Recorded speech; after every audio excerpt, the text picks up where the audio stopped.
Halo teman-teman, salam sehat selalu, tetap semangat. Kembali dengan saya, Bung Ropan.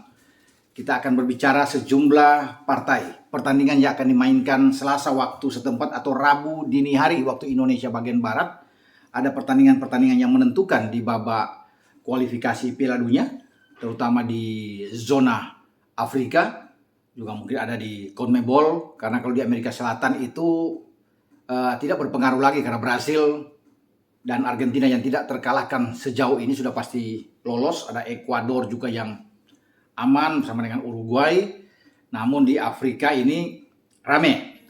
Ya, bagaimana juga juara Afrika, ya, Senegal harus habis-habisan di kandang mereka di kota Dakar saat menjamu Mesir. Tim yang mereka kalahkan lewat adu penalti di Kamerun, ya, di Piala Afrika. Dan bagi Muhammad Salah dan kawan-kawan, mereka cukup bermain imbang karena sudah menang 1-0 dalam pertandingan pertama. Tapi bagi Senegal, Sadio Mane dan kawan-kawan harus menang 2-0 jika ingin langsung lolos. Atau paling tidak menang dengan 1-0 untuk bermain dalam perpanjangan waktu sampai mungkin adu penalti. Pertandingan lainnya yang tidak kalah seru adalah Kamerun yang harus bertandang ke Aljazair setelah kalah 0-1 dalam pertandingan leg pertama di kandang. Mereka mengalami perjalanan yang sangat sulit tentunya. Harus bisa mengalahkan Aljazair dengan 2-0 saat Aljazair menjadi tuan rumah. Demikian juga dengan Tunisia yang menang dalam pertandingan pertama melawan Mali, akan menjamu Mali dan saya kira Tunisia bisa lolos. Duel sengit akan terjadi juga di Nigeria saat Nigeria menahan imbang Ghana bermain 0-0 dan bermain 1-1, kemudian mereka akan menjadi tuan rumah dalam pertandingan berikut pada dini hari nanti. Republik Demokratik Kongo, ya, yang juga bermain imbang saat menghadapi Maroko, akan menjalani juga laga yang sangat sulit karena Maroko menjadi tuan rumah.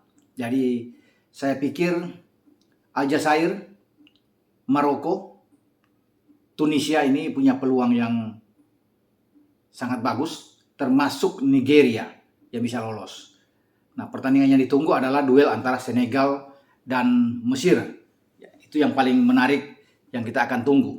Nah, sejumlah pertandingan lainnya persahabatan terjadi di Eropa. Dan yang paling seru yang dinantikan adalah duel klasik yang melibatkan antara tim oranye Belanda menghadapi Die Mannschaft Jerman. Duel ini akan berlangsung di Stadion Amsterdam Arena, markasnya tim Belanda.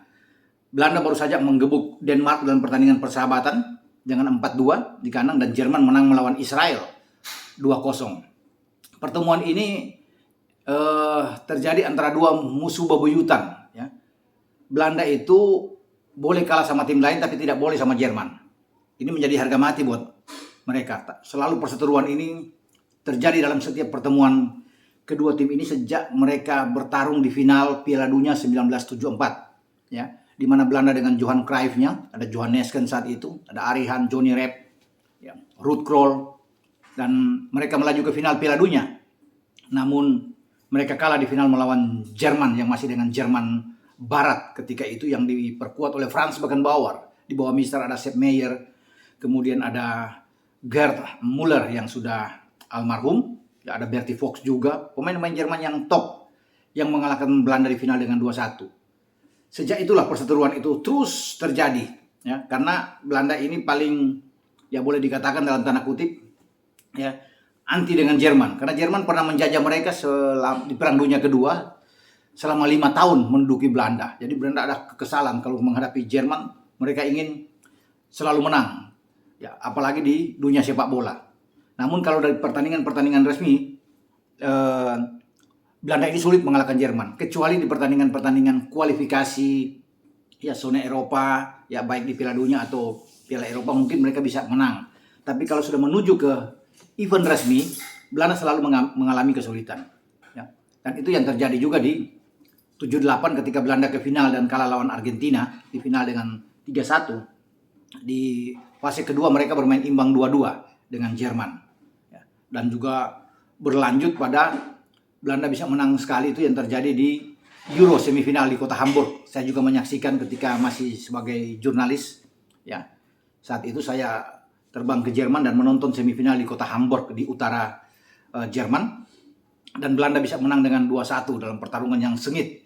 Marco van Basten menjadi penentu kemenangan hanya 2 menit menjelang pertandingan berakhir, menamatkan perlawanan Jerman di kandang sendiri di Euro 88 ketika itu.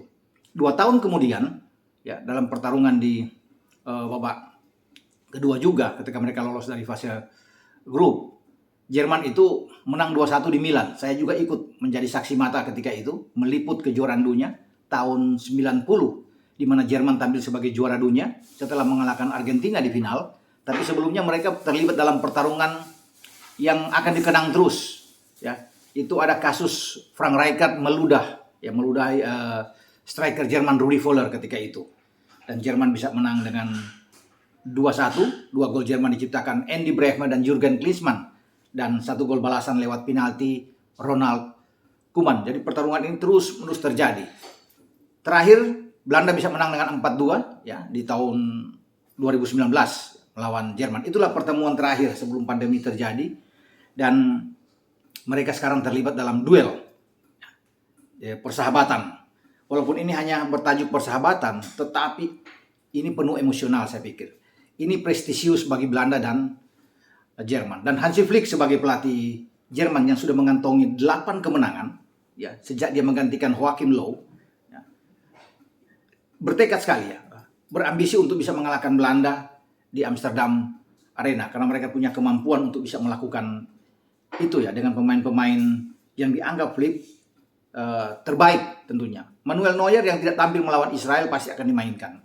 Demikian juga dengan Antonio Rudiger ya, atau Matthias Ginter ya akan dimainkan saat menghadapi Belanda. Jerman mungkin akan bermain dengan, kalau tidak 4-3-3, 4-2-3-1. Kimmich tidak ada di sana bersama dengan Goretzka juga belum ada. Namun Ilkay Gundogan yang akan dipasang sebagai double pivot, mungkin saja dia akan ditemani oleh Florian Neuhaus di tengah, karena 4 pemain belakang Jerman yang berdiri di depan Manuel Neuer itu sudah pasti ada, bisa saja Hendrik di kanan atau Thilo Kehrer, sementara Rudiger akan bermain dengan Ginter atau mungkin dengan Jonathan Tah. Kita tidak akan tahu apa yang dimainkan oleh seorang Flick dalam pertandingan ini. David Raum akan bermain dari sisi kiri ya, kita akan tunggu nantinya. Kemudian 3 yang mendukung di lini serang itu di depan Gundogan dan Neuhaus itu ada Müller di sana, kemudian ada Julian Draxler dan Leroy Sané. Ya, kalau bermain dengan 4-2-3-1 nya di depan ini adalah Kai Havertz. Kalau Timo Werner tidak dimainkan. Ya, kalau bermain dengan 4-3-3 atau bermain dengan false nine-nya, bisa saja Werner dimainkan lebih awal, kemudian Draxler yang tidak dimainkan nanti datang sebagai super sub. Ya. Bagaimana dengan Belanda? Belanda tidak mau kalah juga. Karena saya sudah katakan kan, bisa mereka kalah dengan tim manapun. Jerman nggak boleh. Mereka harus hajar Jerman di kandang. Ini kesempatan buat mereka untuk menaikkan motivasi mereka sebelum mereka menuju ke Qatar. Nah, Mark Flekel di bawah Mister itu akan ditemani oleh Dumfries. Saya pikir bagaimana Van Gaal ini akan memain Dumfries di kanan. Kemudian mereka punya Blind juga yang akan bermain di sisi kiri. Ya, dari Blind. 2 bek tengah akan dimainkan oleh Virgil van Dijk dan Matthijs de Ligt. Ini adalah menjadi kekuatan bagi tim oranye Belanda. Dengan 4 pemain di belakang. Di tengah kalau mereka bermain dengan, katakan dengan 4-4-2. Ya, 4-4-2. Karena di depan itu bisa saja Memphis Depay akan bermain di depan. Mungkin akan ditemani oleh Danjuma. Kalau Danjuma ini dimainkan lebih awal. Kalau tidak, bisa saja di belakang Memphis Depay itu berdiri Sven Bergwijn yang melawan Denmark membuat 2 gol.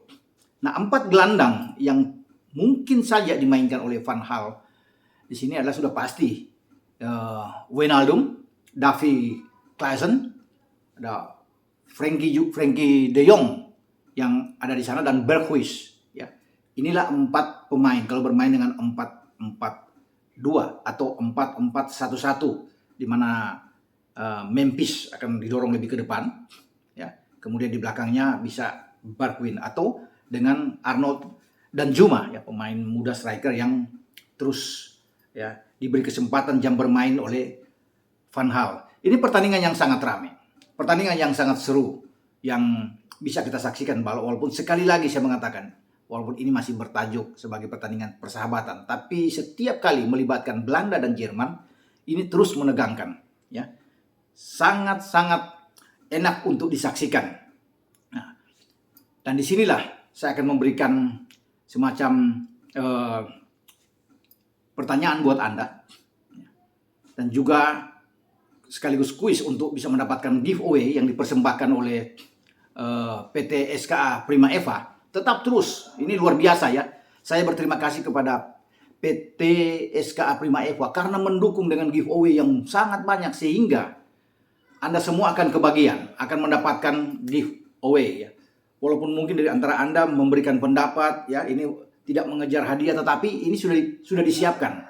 Sudah disiapkan untuk apresiasi dari PT SKA Prima Eva. Nah, tetap dengan 2 buah kaos yang akan Anda dapatkan kalau Anda bisa menjawab atau memberikan pendapat dengan baik, ya. Dan ada sendal-sendal yang oke, ya. Ini produk terbaru sendal-sendal yang Anda bisa lihat ya, dari Leones Porto 3 Black Anda bisa dapatkan di sini.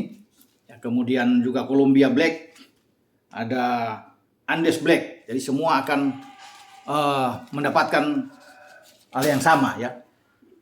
Kita akan tunggu nantinya, dan bagaimana Anda berpendapat dengan pertarungan antara Belanda dan Jerman. Berapa skor akhir antara Belanda dan Jerman, Anda silakan berpendapat. Demikian juga dengan nantinya akan berlangsung pertandingan antara Portugal melawan Makedonia Utara. Nah, apakah Makedonia akan membuat kejutan atau Portugal? Silakan Anda bisa menjawab. Berapa skor akhir antara Portugal dan Makedonia Utara? Anda bisa memberikan pendapat di sini. Dan bagi Anda yang sudah menang dalam kuis-kuis sebelumnya, sabar, akan dikirim oleh PT SKA Prima Eva. Ya, termasuk dengan selain sandal ada kaos Leones seperti yang saya pakai ini. Anda bisa mendapatkan banyak. Yang juga sudah memberikan pendapat tentang Erling Haaland, Mo Salah sedang nanti sortir, akan dilihat kemudian dikirim kepada Anda. Kira-kira demikian ya, bagaimana Anda bisa menjawab semua pertanyaan ini dengan baik, santai aja ya.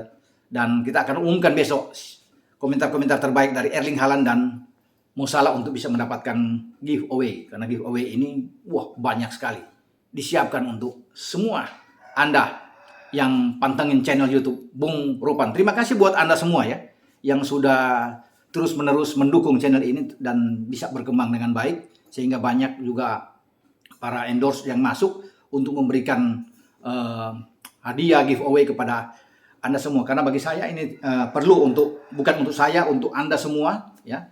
Buat teman-teman semua yang terus aktif memberikan komentar dengan baik, dengan positif, dengan santun di channel YouTube saya, sehingga saya harus bisa menghargai Anda dengan sendal, dengan kaos, dan semua akan kebagian.